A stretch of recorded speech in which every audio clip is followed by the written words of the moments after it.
पौधों में वृद्धि के लिए आवश्यक gas: oxygen gas, carbon dioxide gas, nitrogen gas, organ gas. पौधों की वृद्धि के लिए जो आवश्यक गैस होती है वो होती है नाइट्रोजन गैस।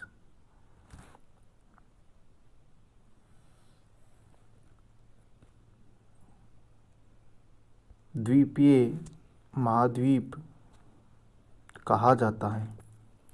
कौन से महाद्वीप को द्वीपीय महाद्वीप कहा जाता है? दक्षिणी America, Africa, Australia, Antarctica. Australia एकमात्र ऐसा महाद्वीप है जिसे द्वीपीय महाद्वीप कहा जाता है।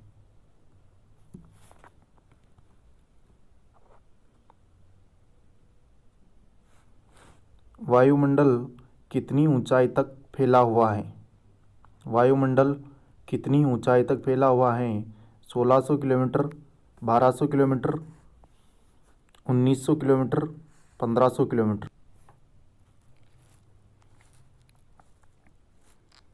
वायुमंडल कितनी ऊंचाई तक फैला हुआ है? 1600 किलोमीटर, 1200 किलोमीटर, 1900 किलोमीटर, 1500 किलोमीटर। वायुमंडल की जो ऊंचाई है वो है 1600 किलोमीटर।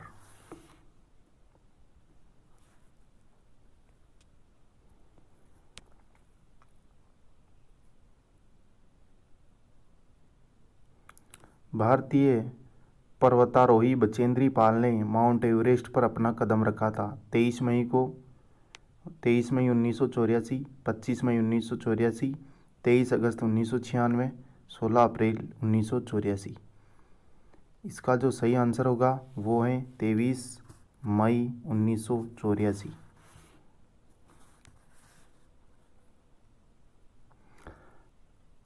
अगला और क्वेश्चन है, एशिया और यूरोप महाद्वीप को अलग करने वाली पर्वत श्रृंखला है?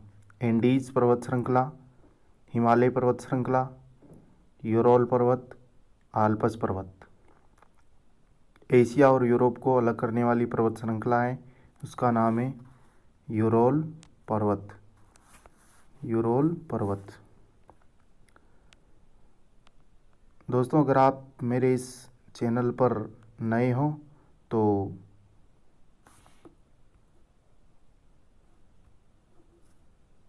मेरे चैनल को सब्सक्राइब कर देना और बेल आइकन को ज़रूर दबा देना ताकि जो अगला वीडियो आएगा उसको मैं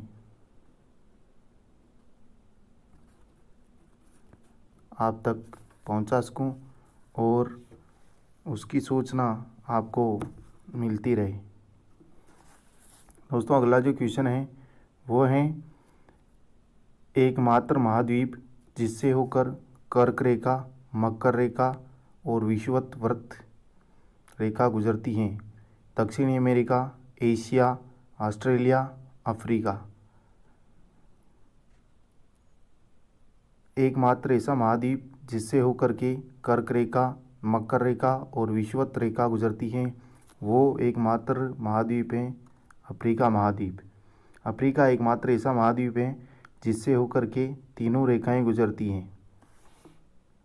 कौन सी गैस सर्वाधिक मात्रा में पाई जाती है? Oxygen gas, nitrogen gas, carbon dioxide gas, helium gas. वायुमंडल में सर्वाधिक मात्रा में नाइट्रोजन गैस पाई जाती हैं जो 78% तक होती हैं। ये सबसे अधिक होती है वायुमंडल में और दूसरे नंबर पर ऑक्सीजन होती है।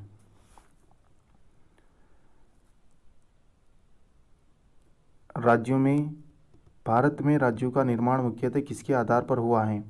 भारत में राज्यों का निर्माण मुख्यतः किसके आधार पर हुआ है?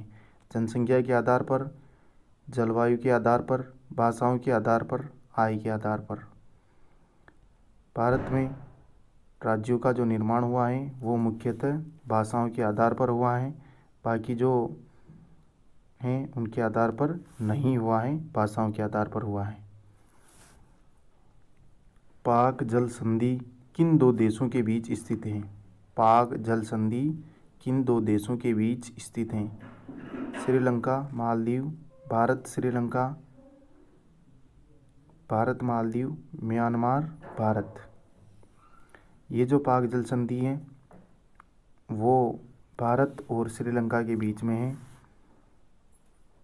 जिसे पाक जल डमरू मध्य भी कहा जाता है। कौन सी अक्षांश रेखा भारत को लगभग दो भागों में बांटती है? कौन सी अक्षांश रेखा भारत को लगभग दो भागों में बांटती है? कर्क रेखा, विषुवत रेखा, मकर रेखा, भूमध्य रेखा। भारत को लगभग दो भागों में बांटने वाली जो अक्षांश रेखा है वो है कर्क रेखा। भारत उत्तरी गोलार्ध में स्थित है और विषुवत रेखा जो है पृथ्वी को लगभग दो भागों में बांटती हैं। तो इसका सही आंसर होगा कर्क रेखा।